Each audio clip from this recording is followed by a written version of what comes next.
안녕하세요. 우리 약속TV 이수진 약사입니다. 오늘은 바이오 주식 투자하실 때 기사보다 이런 것들 먼저 확인하시고 투자하시라고 제가 오늘 저의 주식 투자 꿀팁 다 알려드리도록 하겠습니다.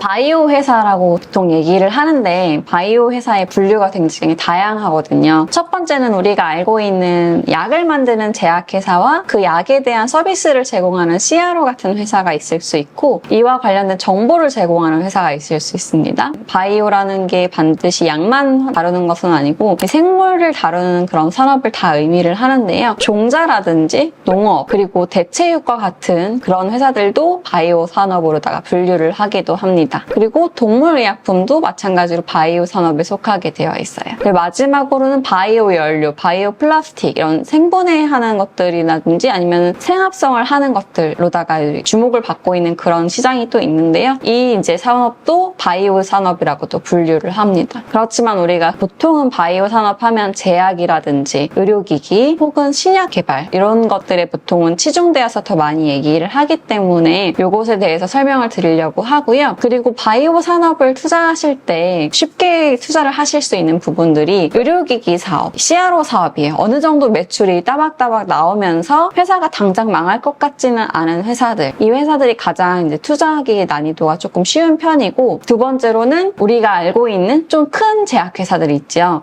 화이자라든지 우리나라에선 한미약품, 동아제약 이런 데들이 투자를 안정적으로 할 수 있는 대상이 됩니다. 그리고 마지막이 이제 제약회사만큼 크지는 않은데 기술 산업을 하고 있는 바이오 벤처라고 불리는 산업인데요. 당장 매출이 나오는 것은 아니지만 신약 임상시험 개발 활동을 활발하게 하고 있고 혹은 그 이전에 이제 신약 개발에 필요한 기술을 수출을 하는 회사들이 있어요. 예를 들어서 코로나 이전에 모더나 같은 회사들이 mRNA 백신 플랫폼을 만드는 회사였기 때문에 이런 모더나 같은 회사들이 예전에는 바이오 벤처 상태였다가 지금은 이제 매출이 나오는 제약회사 형태로 변경된 것이라고 볼 수 있습니다. 바이오 회사가 주식에서 좀 핫한 이유가 있을까요? 이게 약간은 로또 같은 그런 성질이 있는 것 같아요. 특히 바이오 벤처는 예를 들어서 그 회사의 실제 시총 규모가 1,000억 정도 되는데 이게 한번 뭔가 임상을 성공하고 나면은 당장 매출이 찍히지 않더라도 어쨌든 주식에 반영이 되고 한 달 내에 10배가 오른다 이런 게 가능한 시장이기 때문에 사람들이 그런 걸 좋아하는 것 같아요. 소위 말해 이제 잭팟을 터뜨리려고 바이오 벤처를 많이 좋아하시는 것 같아요.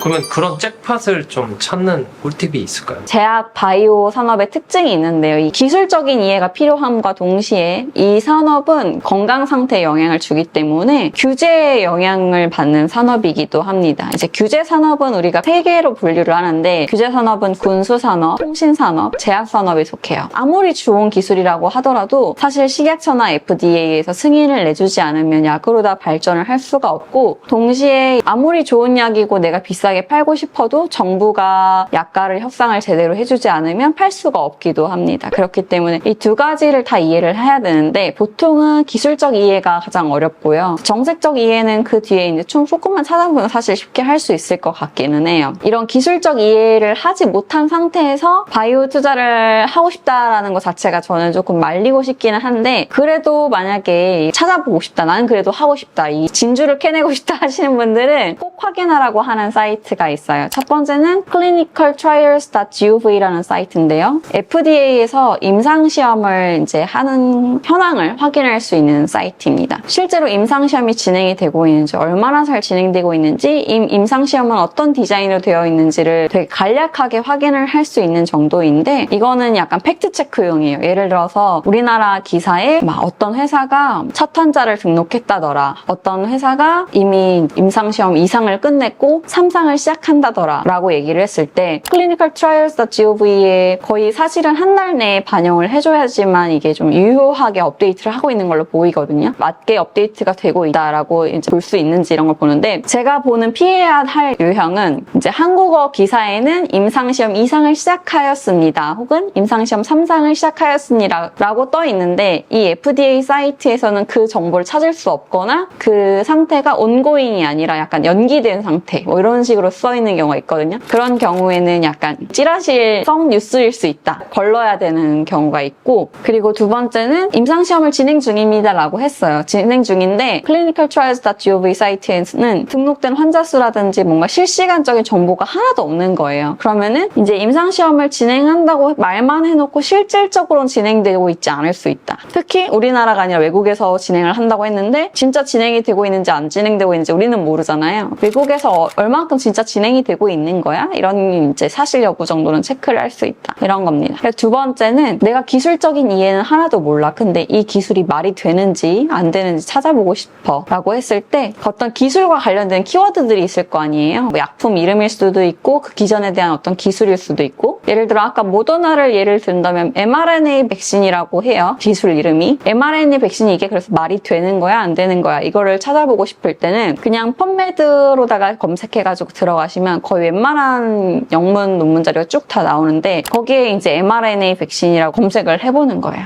논문 수가 되게 많이 나와. 그러면 일단 이거 좀 말이 그래도 안 되는 건 아니겠다 이렇게 생각을 하고, 관련된 논문 중에서 네이처나 이런 임팩트 팩터가 되게 높은 논문에 실린 적이 있는지를 검색해 보는 거예요. 그러면은 이게 상당히 수준 높게 기술이 어느 정도 증명이 되고 있는 과정에 있다. 이런 거를 확인할 수 있습니다. 그래서 그 두 가지는 반드시 확인을 해보고 이제 투자를 해야 된다. 이런 말씀을 드리고 싶어요. 한국 기사나 외국 기사나 사실 다 똑같아요. 회사에서 돈을 주고 기사를 쓰게 하는 경우가 많기 때문에 그 기사 내용만 믿을 것이 아니고 그 기사가 실질적으로 어떤 의미인지, 사실은 그 회사에서 돈이 필요한 의미일 수도 있거든요. 단순히 유증을 하기 위한 약간 밑밥일 수도 있기 때문에 그 부분을 확인해 보는 게 좋을 것 같습니다. 사실 그것보다 더 어려운 게 어떤 걸 사냐가 중요하잖아요. 근데 약사님 같은 경우에는 전문가로서 그래도 이런 식으로 좀 회사를 찾는 편이다 이런 방법들이 있을까요? 저는 되게 우연치 않게 국내 학회를 갔는데, 대학병원 학회를 갔는데 그 학회가 작은데 되게 알찬 학회였어요. 그래서 외국계 제약회사의 뭐 메디컬 헤드들이 와가지고 자기네 파이프라인을 브리핑을 하는 경우였는데, 쭉 듣다가 보니까 이 회사가 원래 이런 회사가 아니었는데 되게 좋은 약물을 갖고 있네 이렇게 딱 눈에 띄는 회사가 하나 있었어요. 그게 이제 2018년 가을 학회였고, 제 회사 이름이 다이치산큐라는 회사였는데, 다이치산큐는 고혈압약이나 고지혈증 약이 좀 유명한 회사예요. 근데 이 회사가 갑자기 항암제를 한다는 거예요. 뭐 기술이 그거와 관련된 게 하나도 없었을 텐데 무슨 소리야 이렇게 하면서 이제 좀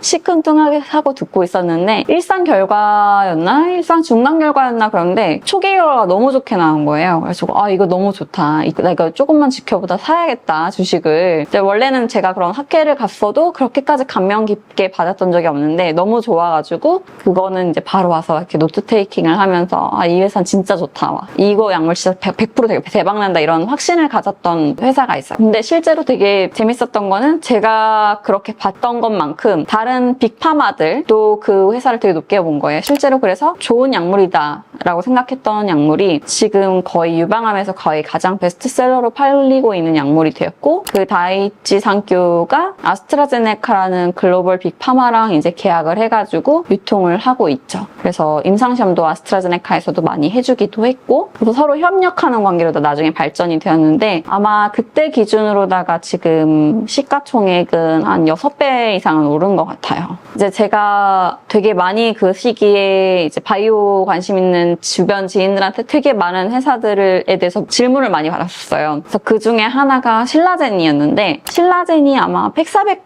이런 약 이름이었을 거예요. 근데 팩사백을 아무리 이제 그런 글로벌 서칭을 해도 찾을 수가 없는 거야. 이게 충분히 근거 있게 제가 봤을 때는 나오지가 않는 거예요, 데이터가. 난 모르겠다, 아닌 것 같은데 이렇게 생각을 했던 적이 있고, 그리고 폴루스 바이오팜이라는 회사가 있는데 이 회사도 이제 셀트리온처럼 바이오 시밀러를 만들겠다, 특히 당뇨약을 만들겠다라고 했던 걸로 기억을 하는데, 그 폴루스 바이오팜 회사도 결국에는 이제 기술력이나 뭐 어떤 면에서도 입증을 하지 못하고 결국에는 상장 폐지를 한 2년 뒤에 했던 것 같아요. 이게 기술적인 거에 대한 확신이 없으면 바이오 투자는 하지 않는 게 좋고, 할 거면은 주변에 이제 좀 아는 사람한테 그래도 물어보고 뭐 주변에 의사나 약사가 있으면 제일 좋을 것 같고, 아니면 하다못해 대학원생이라도 대학생이라도 이렇게 좀 펌메드 같은 걸 찾아서 이제 자료를 검색할 수 있는 사람이 있으면 좀 물어보고 진행하는 게 좋지 않을까 싶습니다. 네, 그럼 지금 현업의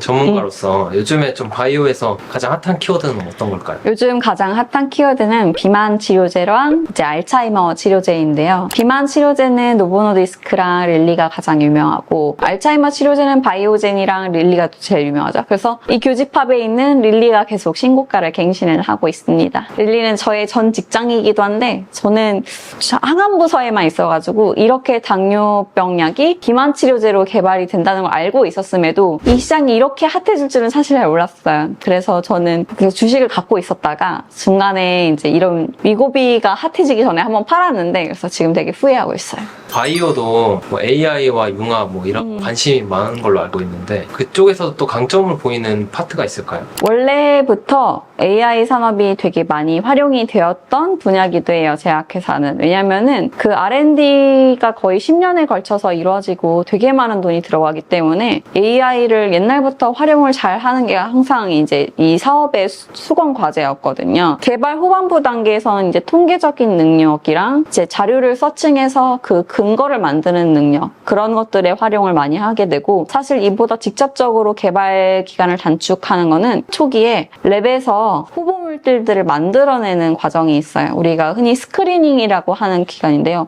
후보 물질 하나만 테스트하는 게 아니고 한 10,000가지, 10만 가지를 테스트를 하는데 옛날에는 다 실험실에서 진짜 이렇게 다 하나씩 파이패팅 해가면서 먹힐지 안 먹힐지를 다 이제 일일이 테스트를 했다면 지금은 그냥 다 시뮬레이션을 돌리는 거예요.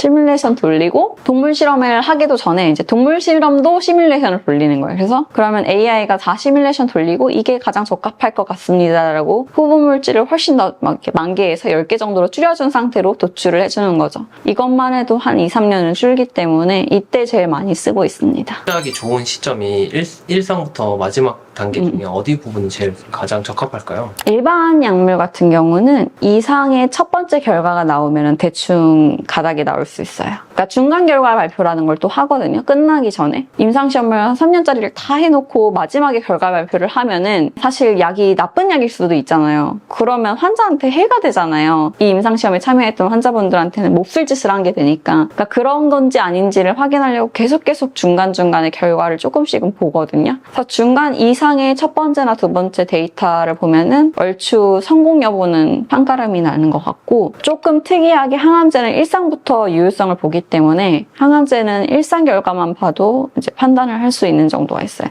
3상에 가서는 그럼 뭘 보느냐? 안전성을 보는데 안전성을 봐야지 시장 규모를 예측을 정확하게 할 수 있거든요. 사실 요즘에는 이제 바이오 투자를 하는 분들이 보통은 전문적으로 하시는 분들이고 전문적인 기관에서 많이 투자를 하기 때문에 이런 정보들이 어느 정도 다 선반영이 돼서 되게 빠르게 반영이 되고 있는 것 같아요. 사실 일반인들이 그런 학회를 다닐 수는 없잖아요. 그리고 가도 대부분은 그 발표 자체를 알아들을 수가 없기 때문에 쉽지 않죠. 그러면 일반인들이 그런 좀 저평가된 기업이나 좀 유망한 기업을 좀 찾는 방법은 없을까요?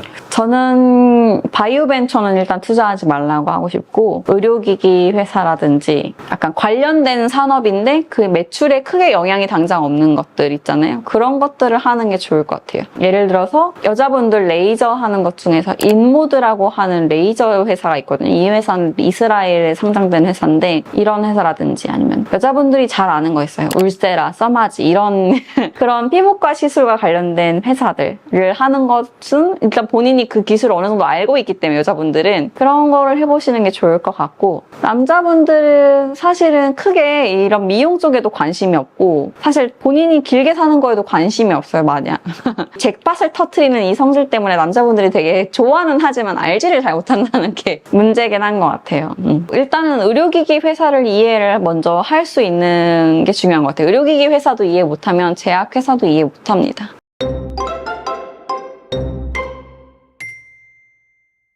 바이오 투자에 대해서 되게 많은 분들께서 관심을 굉장히 많이 가지시는 걸로 알고 있는데 바이오 산업 투자에서는 기술적 이해를 최소한 하셔야 되고 두 번째는 기술적 이해를 다 하지는 못할 수 있어요. 그런데 같은 군에 속하는 경쟁자들을 잘 이해를 하는 게 꼭 필요합니다. 예를 들어서 뭐 어디는 특허가 언제 만료가 되고 어디는 경구용 약이 새로 나오고 이런 약간 경쟁자들끼리의 어떤 관계만 충분히 잘 파악해도 크게 손해볼 일은 사실 없는데 보통은 조금은 내가 알고 있는 이 회사가 잘 된다고 하니까 이 회사만 공부하다가 조금 이 경쟁자 정보를 놓치는 경우가 종종 있으시더라고요. 그래서 기술적 이해랑 그 주변의 경쟁자를 좀 잘 이해하시고 투자하시면 좋을 것 같습니다. 안전한 투자를 하시길 바랍니다.